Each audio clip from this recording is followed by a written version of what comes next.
All right, hi everybody, welcome back. That was a pretty spectacular keynote. Yeah. I am blown away. First of all, welcome to the Twitch stream. If you guys have never been on Twitch before, or if you're not familiar with AWS Cloud and reInvent, I'll just recap that very briefly. reInvent is a conference where 40,000 plus IT professionals come from all over the world and they watch it from abroad to learn about cloud technology and to basically get the lowdown on all the cool stuff that's happening within AWS. AWS is a amazing company to work for. We've had such a fun conference so far, and there's still more to come. But the purpose of this first introductory segment on the Twitch stream today is to recap the keynote that just happened. We announced a lot of things. So yes, we did. I'm here on stage with Julian and Julio. What do you guys think? I mean, I'm still just kind of like trying to keep up with everything. Do you want to start? Yeah, it's hard to start because it was a shower. I don't even know how many announcements we had today. I particularly like the data-related ones, like Neptune. We now have a graph database. And even for traditional services like S3 and Glacier, we have Select and, well, all the other things coming up for Aurora, the master, multi-master and serverless. Right? That's going to be fantastic, and not to mention all the machine learning stuff. Yeah, the AI stuff is mind-boggling, right? I don't know how long that lasted, but slide after slide after slide, it was just wow, wow, wow, and everybody in the audience, and I'm sure everybody was watching that stream was amazed. We a few weeks ago we launched C5 instances and the new Volta GPUs to get all that crunching power, and now we're just going up the stack. And SageMaker, what can I say? It's everything you need for machine learning and deep learning. I'm a pretty big fan of SageMaker. Yeah, I mean, those of us who've been doing this for years, you needed a million different tools, lots of moving parts. Now it's all in one place, and you can use each part independently or combine them. And that's great. And what about the high-level services? Translation, natural language processing, speech to text. Wow, it's a whole new world. I really feel like fantastic. All of these services stem from kind of the core experience that we have at Amazon of using artificial intelligence in retail and then taking that and applying that to all of the other things that we undertake. So it's in our DNA. Like we talk about it all the time. I mean, you're the principal technical AI evangelist, aren't you? Something like that, yeah. So I'm totally blown away at the level of announcements today, and I can't wait to just dive deep on each individual product. We're going to be interviewing some of the product managers for all of these different services throughout the stream today and tomorrow, and we've got some questions already on the stream. People are really asking about the containerization. Oh yeah, we didn't mention which we it. didn't even mention. Yeah, we get so excited about the serverless stuff that we forget that we have a lot running on traditional servers, and we even announced bare metal recently, right? Yeah. And now we can go from bare metal to instances to containers to serverless, whichever feature needs. So at Peter DeSantis' keynote last night, we talked about M5 instances, H1 instances, bare metal instances, and the cool thing about the bare metal instances is it's actually a bit of a paradigm change, because we're moving from that Xen hypervisor technology into the core of KVM with a lot of functionality built into it. A lot of stuff to offload some of that processing that would typically go onto the instance itself or the hypervisor itself. We can offload that onto hardware, and we can deliver bare metal performance for those instances. It's incredible. And then we've got the FPGA instances as well. And around the security of it, as is being questioned on stream, I think it all works with the same IAM roles and the same resources that you have for container security. It can even access EBS. And the platform works just the same. The only thing that I think has changed with those bare metal instances is the way you mount your volumes. Like within Xen, it's like /dev/xVDA or something, or SDA. And I think in the Nitro or the bare metal instances, it's like a completely different mount point, but it's still, everything works the same. It's yeah. Okay. Can't wait to try it. So then we launched these 2 new containerization features. We launched EKS, which is Kubernetes, managed Kubernetes on AWS. Did you catch that number that Andy mentioned from that CNCF study? Yeah, that found said 63% of Kubernetes cloud workloads run Wow. on AWS. Wow. 63%. Yeah, right? and this shows That's that a good number. This shows that it's important to keep things compatible and the freedom to move workloads from on-premises to the cloud, and I think this helps a lot with that. But I think what excites me, I'm not a super huge Kubernetes user, right? I've played with it, but I'm not an expert on it. What excites me, though, is Fargate. I think Fargate kind of transforms the way that you think about containerization, because now you have a compute primitive that is a container. You can take a Docker container or a set of Docker containers and just say, hey, Fargate, spin these up for me. Yeah, and you don't care. have to think about any of the underlying infrastructure, ever. You don't have to think about the maintenance of it. You don't have to think about the it's a powerful service. It's the closest to serverless containers that can exist, right? And I just like that idea of a new compute paradigm, or a new fundamental compute unit. Because if you think about the spectrum of compute, we have all the way from bare metal up into these kind of super high-level abstract services. So from the compute side, we go bare metal to Lambda. That's your spectrum of compute with lots of different things along the way. And this is just on the cloud. One thing that I'm liking to see is how we are fulfilling the promise to do pain management and solve problems and not just push things onto the cloud. I'm talking about things like the devices and the deep lands and the things that we can now do machine learning on a camera on the edge and have everything from scene detection to applications that can speak natural language and understand the world around them. It's not just more somebody else's server, right? Yeah. So definitely. We have a quick question from the stream from Ianoob, which is, what is the security like for Fargate? Are my Docker containers running on the same VMs as other people's? No. So what happens is you get an elastic network interface into your VPC, and that is how it is able to communicate securely with all of the other infrastructure within your VPC. So as in terms of security, you define your own security groups, you define your own IAM policies and roles, and all of that stuff works exactly like it normally does with ECS. And it can actually, because ECS is designed for clusters, you can actually operate in like multiple VPCs and subnets and all kinds of good stuff. So you're not limited to just that one cluster setup. Each task can launch itself in multiple VPCs. Now, the other thing to consider with Fargate is not just the security and the ease of use and the lack of maintenance. The speed was something that I was blown away with when I was playing with it. My first my first task that I launched within Fargate took like a minute to come up, and then every subsequent task that I launched after that took seconds. I want to say less than 10 seconds, but maybe it was right around 10 seconds. It was amazing. Sure. I mean, I love ECS, but it's still based on EC2, and you still have to power up a cluster. So, when you want to have that quick dev cluster to run your dev containers, you still have to wait for a few minutes for the clusters to get started, and that's gone, right? That's gone. I know where you're going with this, though. Yeah.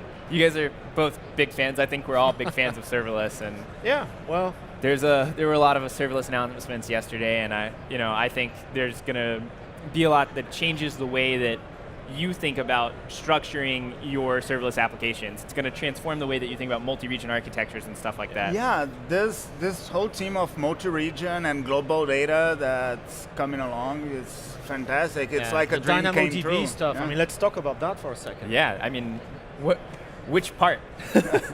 Well, global tables for a multi-master, isn't that the holy grail of distributed systems? Yep. I mean, people have been trying to solve this one for decades, right? And now it's just a few API calls and you got it. Yeah, This I is wonder. amazing. Yeah, I can't wait for the serverless Aurora team to come up and tell us how it works under the hood. My favorite thing is when they announce all these features for DynamoDB and Aurora, and then they go and say, oh, DynamoDB backup and restore, poof, we got that. So it's like all of these other different solutions that you've built in the past to deal with DynamoDB backup and restore. It's like a wish list item, and then it's just, oh yeah, we took care of that. Don't worry about it. It's kind of fun. Yeah. So we have another question from the stream from Fast Night. Which of the announced services are GA and which are only announced? Can we filter these right now? So if you go to the AWS blog, you can see all of the different posts. I think there were like... Yeah, but I think it's important to say that we have 3 different types of announcements. Some things are live now, some in GA, some are preview, and some are just an announcement of things we are working on. So how do people get into preview, for example? I mean, you're welcome to tweet at me, and I'll do my best. But the best way is to use one of those links in the AWS blog. Every single blog that we announce should have a link to the preview sign up. And if you can't get a good response from there in a timely manner, feel free to reach out to me, and I'll do my best. But again, there are a lot of people who are itching to try these features, and when it comes to AI, I can answer for that. So SageMaker, man, it's live, right? It is. SageMaker's live. Go and try it. Recognition video's live. It's and true. there's a pretty cool demo in the console, so you can just go ahead and try it. And the other ones, I'm not seeing them up right now, so I'll reserve judgment. But SageMaker and Recognition Video, you can go and try them right now. And then I just want to make another point, which is a lot of the features that we announce, they'll come out in different regions at different times. So the way that we deploy globally, and this is probably a best practice that you should adopt, is we do roll things out incrementally. So we make sure that nothing's going wrong. So you won't see vast changes in infrastructure over the course of minutes on AWS. It'll be over the course of days, while we make sure that everything works. So there's another question from the stream, which is from ABOM TV. Can you talk about serverless Aurora? How exactly does it work? Are there cold starts, and how does pricing work, etc.? Do you guys know? We'll have to wait for the serverless, for the Aurora team to come up. Okay, we're gonna be talking with them later, but I would suggest, again, going to the blog post. I'm not gonna dive super deep on it right now, but I will later. They will be with us 2:20 p.m. today. 2:20 p.m. today. All right. So join us at that time, and we'll have all the hard questions for the database guys, how they do multi-master. I will send some questions. Yeah, like MySQL compatible multi-master. That's a thing. I will grill them. I wonder how it works. And the whole video team, like with Kinesis for video and deep cans, that this opens like a lot of new opportunities for developers. I think we can. Yeah, I mean, we already had customers who were doing video processing with the recognition, right? I mean, C-SPAN, that it's been well publicized. Yeah, but the thing is... But now you can go one step further and do real-time video processing and streaming into recognition, for example.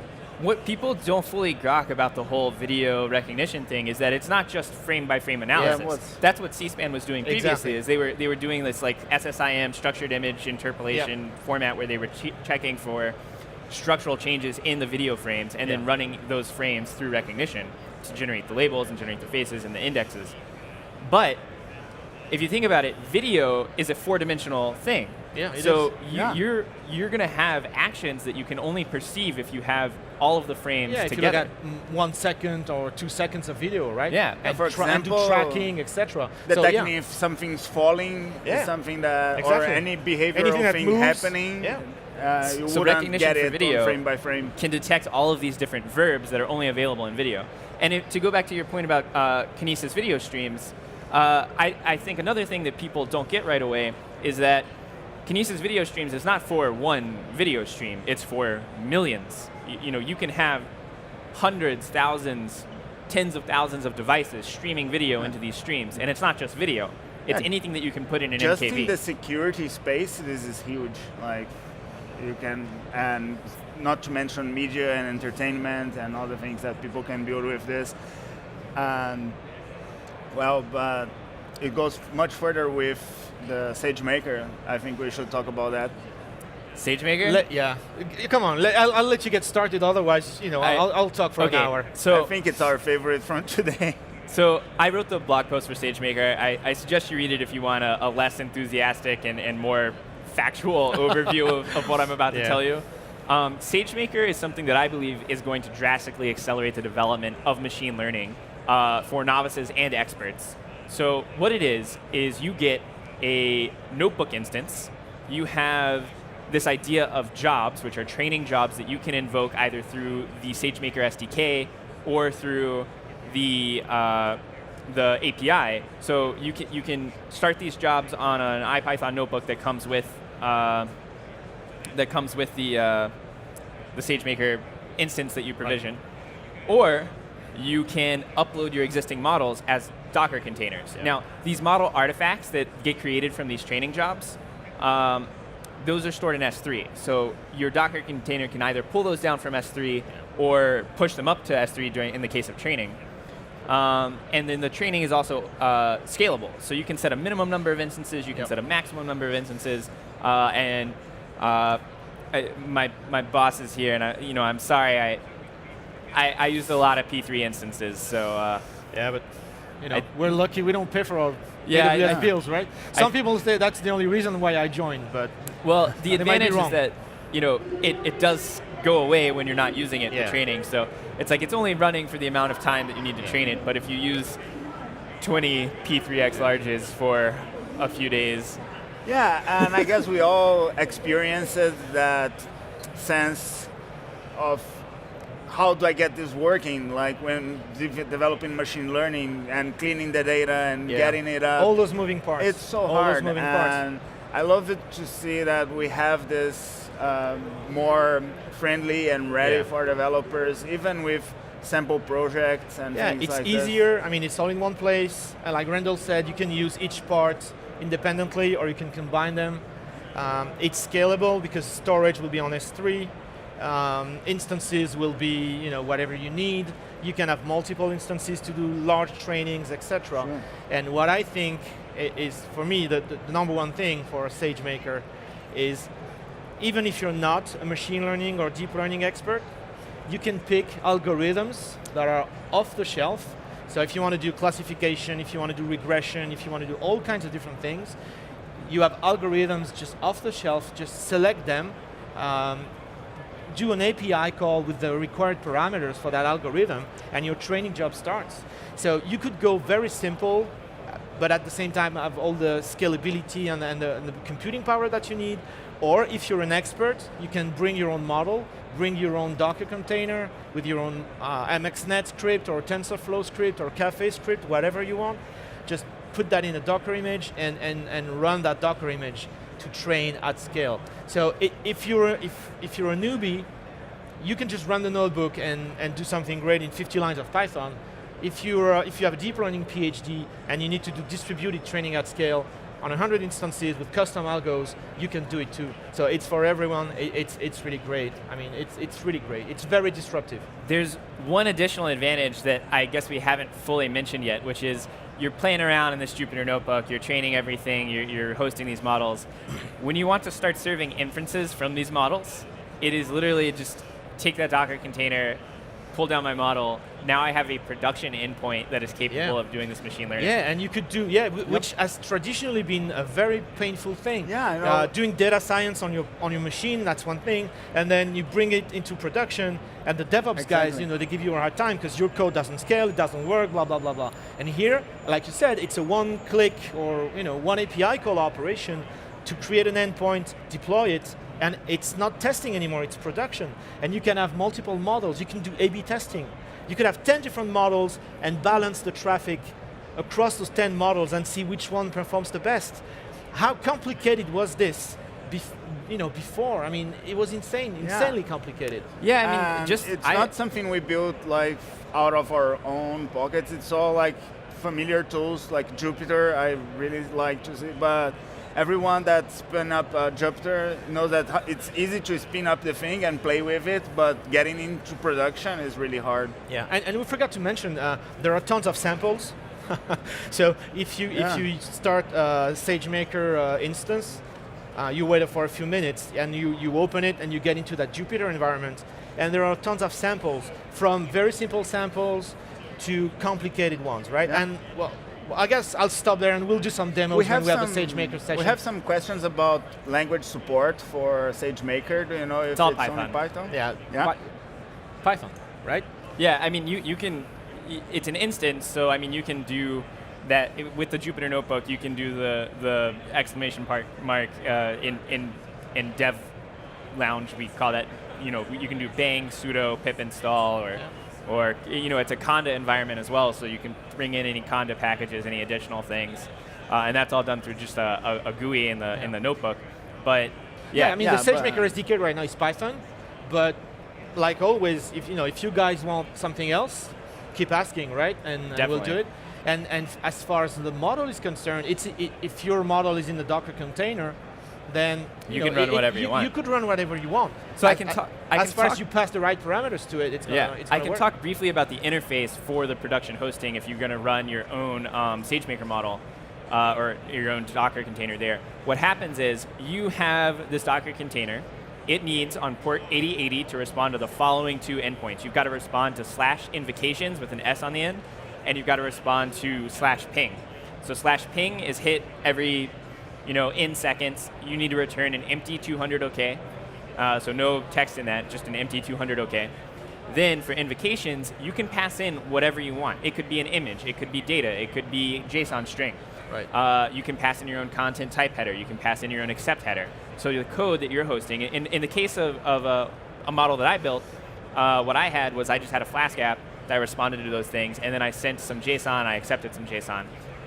You just respond with that, and you can invoke that endpoint either over HTTP or through the SDK, the Bodo SDK or any other SDK. It's extremely powerful if you think about it, because you can have these multi-gigabyte models that you are pulling from, and you can get rapid responses because you can have multiple instances running on this thing, and they can auto-scale. So yeah, cool. Oh, and you can A/B test those. So sorry, sure. There's this thing in the setup where you can have multiple models hosted. You can have settings that say, I want you to send the traffic to this one or the traffic to that one based on. It's very powerful.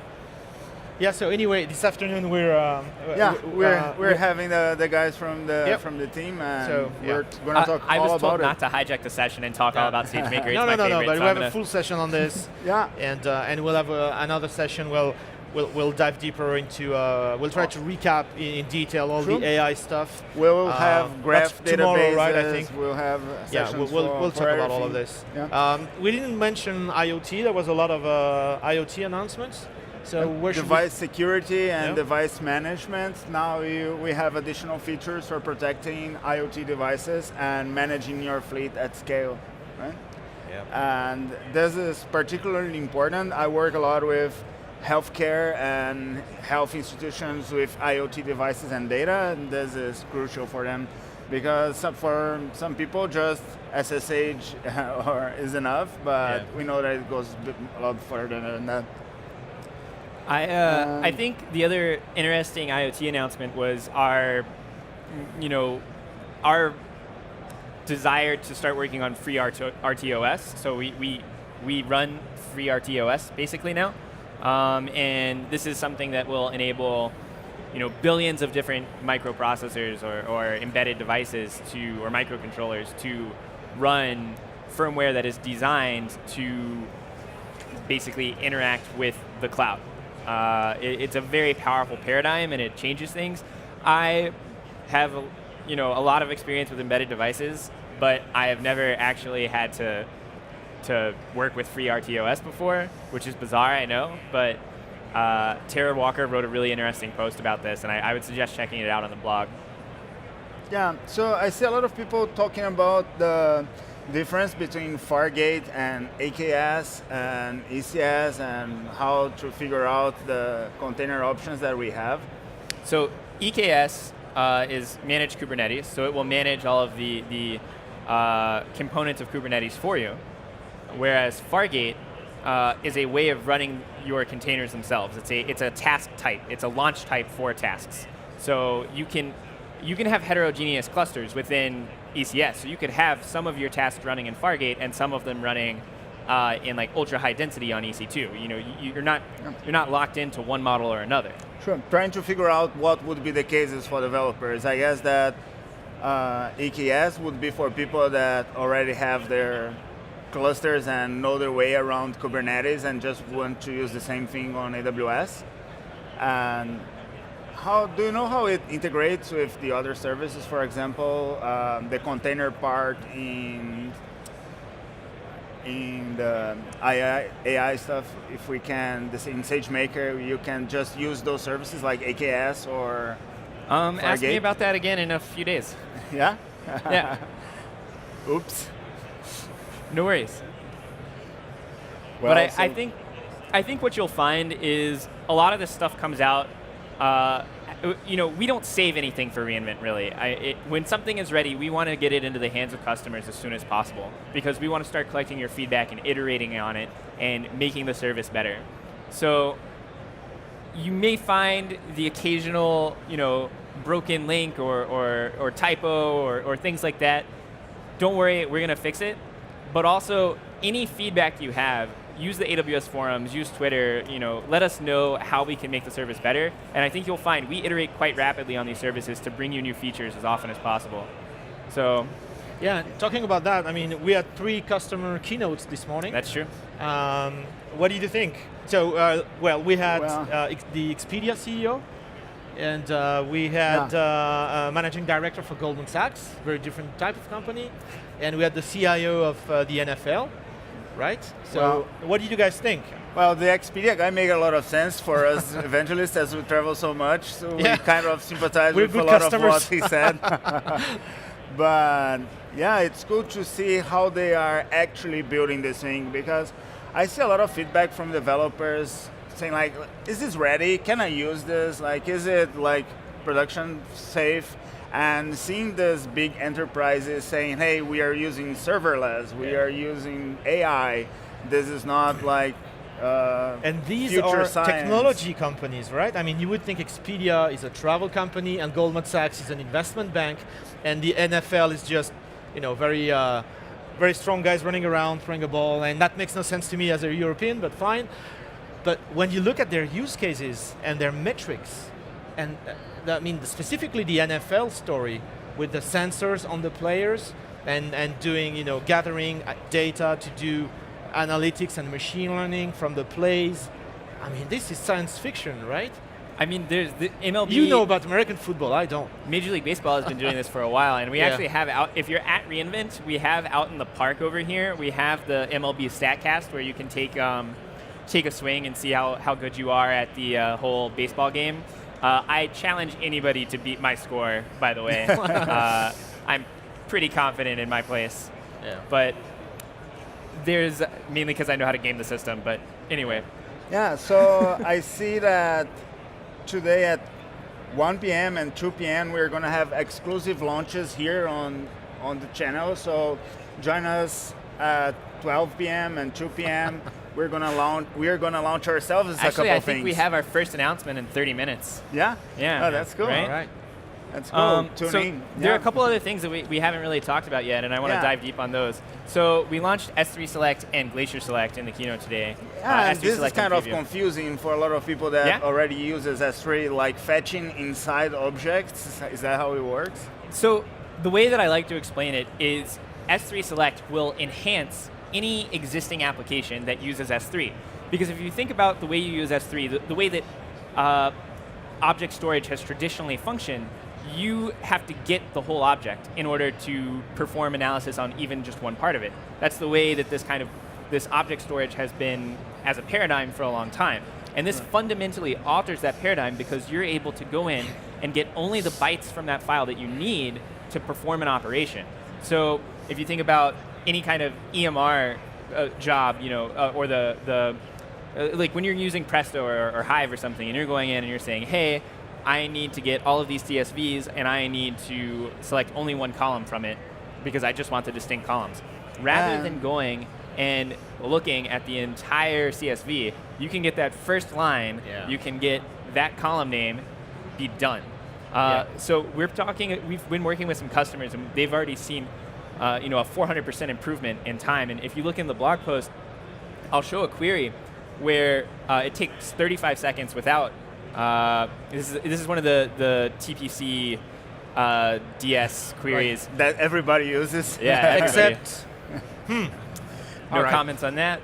No need to add to that. I mean, I think Andy took the RPG to Oracle today. I wrote an interesting post about anything. this, and a few years ago, you guys should check it out regarding Redshift. And anyway, so there's this ability. It takes 35 seconds without S3 select. With S3 select, it finished in 5. Yeah. So pretty big difference. So how does it work from the developer perspective? From the developer perspective, it's pretty straightforward. So right now it uses a binary, well, I mean it will in the future continue to use like a custom binary wire protocol. So you need a very small little SDK at the moment in order to parse the incoming files from S3. But essentially what you do is you take these simple SQL expressions and you call, it might be query or it might be get object, and you just pass in that expression with your query. Now, that wire protocol that I'm talking about, it is really, really simple to decode. The code to like parse all of this is maybe 100 lines. So yeah, but how can we explain the difference between this and Athena and other S3 products? If you think about it, this makes Athena faster. It makes Redshift Spectrum faster. It makes any application that accesses and uses S3 faster. It's a fundamental enhancement to the way that you access objects in S3. Good point. Do you know about file type support, if it's CSV, Parquet? In preview, it's going to be JSON CSV, and it supports gzip, and it supports a couple of other features. One thing that I will say is that in the preview, it does not support encryption. Okay. So that's definitely something that is intended to be part of the full feature set. And then the other thing to talk about there is actually the Glacier support. Yeah. So this is actually completely different from S3 Select. And I wrote the two posts together. Had I had more time, I would have loved to have separated them and talked about each in isolation, because there are components of Glacier Select that are just fundamentally new to the industry. Like if you think about querying tape drives, that is not a thing that you can do anywhere else. How does that even work? I mean, how does that work? Yeah. It's tell us. It's the secret Sounds sauce. not intuitive, right? I mean. Yeah. So this means, for example, that you have auditing logs and things like that from the past 10 years on Glacier. You can select within that from some, for example, for just this company or institution, just part of this data that's on Glacier. Yeah. I'm really excited about these two enhancements because I think they will make, a few years ago we launched these accelerated transfer endpoints for S3, and that really, there was a small cost associated with that if you wanted to use the accelerated transfer, and people love that. And I think this is a more fundamental enhancement than that, in that you are only getting the bytes you need. It saves on throughput. If you think about the way that Lambda accesses S3, you're saving so much time. And so much compute that you would otherwise be paying for. So it enables microservices, it enables MapReduce, it enables a whole suite of applications. And I'm not supposed to talk about that anymore. Well, so let's talk about a different thing. For example, applications and the application services that we launched. So we have speech recognition, right? Translation. Yes. Yeah, actually there's a lot of text stuff this year, right? And let's be honest, I mean, it was missing last year when we launched Poly and recognition. Straight up. Everybody's like, hey, where's, what about text? And now it's it's a lot of text services. So yeah, you're right. We had just a week ago, we had recognition supporting text in images, right? Yep. And now we have speech to text. Yeah, so Amazon this Transcribe. this so can it's the be reverse useful. of Poly, right? Yeah. And so you could read images in text. Yeah, you can read them out loud and even translate them now. And you can translate them with Amazon Translate. And it would be just application integration. And you can understand the context with Amazon Comprehend. which does topic extraction. It's going to be able to find what the entities are, right, in your text. Yeah, I think which people are you talking about, which towns, what activities you're talking about. I mean, that's awesome. One of the real powers of Comprehend is, I use Lex a lot. Lex is my primary means of interacting with my family, actually. So Lex is a chatbot service that we have, and rather than that's a scary thing. No, it's just to filter a bunch of how are you doing? You don't want to answer those requests 100 times a day. Not judging. If you actually if you tweet at me and you message where are you, it'll use a Lex bot to respond with my current location, which is a little creepy. Mostly only my friends use that, and I guess I just announced that to a ton of people. Oops. But Lex, as powerful as it is not so great for extracting information and topics from a large body of text, and that's what I think Comprehend enables. Is it lets you take whole swaths of text and do topic detection and analysis, and you can derive some very interesting data. If you think about combining all of these services, imagine you're running a call center. Yeah. And you're Delta Airlines or some other company running this giant call center with all of these different people, which you could run on Amazon Connect, by the way, and that's what a lot of people are moving to. Yeah. You can take all of that stuff, use Transcribe. That's what it is. Amazon Transcribe. Yep. We have code names internally for all of these services. Yeah, we're struggling not to use the code names. Quite difficult to remember what the public name is. Yeah. So Transcribe, you can take all of that data that you have as speech that's stored in S3, for instance, transcribe it all, then send it into Comprehend, and then send those results into Elasticsearch or any other form of search mechanism. Yeah, building chatbots with Lex, you have to be very specific about the parameters to your invocation and how it's going to go in the end. And it's hard to be flexible in terms of the amount of things that people can say and how they can issue commands. I guess that with Comprehend, you can just have free-form speech and text and just and one thing I wanted to add is obviously not all languages will be supported at launch. So I believe Transcribe can do English and Spanish right now. I might be wrong, we'll check with the team. And I would love to have French, but it's not in there, so I'll send a feeder request. Yeah, we'll try to get French in there. And same for translate and comprehend. Not all languages will be there, so please send us feedback. Please get in touch. I think the real reason you let us want know French. which languages are necessary for you, and we'll send that information to the service teams. And now you're going to say something nasty about French. The real reason you want French is so you never have to hear me speak it again, right? No, your French is actually surprisingly good. So one of the other advantages of Translate, if you think about that customer pipeline that I was describing earlier, you could say, hey, I have this text in one language, I want to translate it into another language. But let's be honest, everybody just goes back to English. Yeah, you're right. For now. So there are two other announcements I want to cover very, very quickly because we only have about a minute left, and then we're going to close out. Amazon Neptune is a graph database that's launched. It's a very, very powerful service. I spent a lot of time playing around with this. I was actually able to model the entire reInvent conference in Neptune. Wow. So you can query the sessions, you can do all of this other stuff. One of the things that I want to say is this scales to billions of edges. It is not a toy. It is something that is extremely powerful, and it supports two different formats. It supports Gremlin and it supports Tinkerpop. Yeah, it supports Gremlin and it supports RDF, which is a standard. Yeah. So we're not trying to reinvent the wheel here. We're trying to bring standards of graph databases that people are used to and make that accessible for everyone. I know that this will be very useful for people building social apps, but what other kind of apps do you see people building with graphs? I mean, just in the financial sector alone, there's a tremendous number of enhancements that you can do with graph databases. Even conference software, you could probably run a little bit better with a graph database. Also, beyond social networks, you can think about knowledge graphs. Think about the way that Alexa works. You ask Alexa a question, hey, Alexa, do this, ask me this.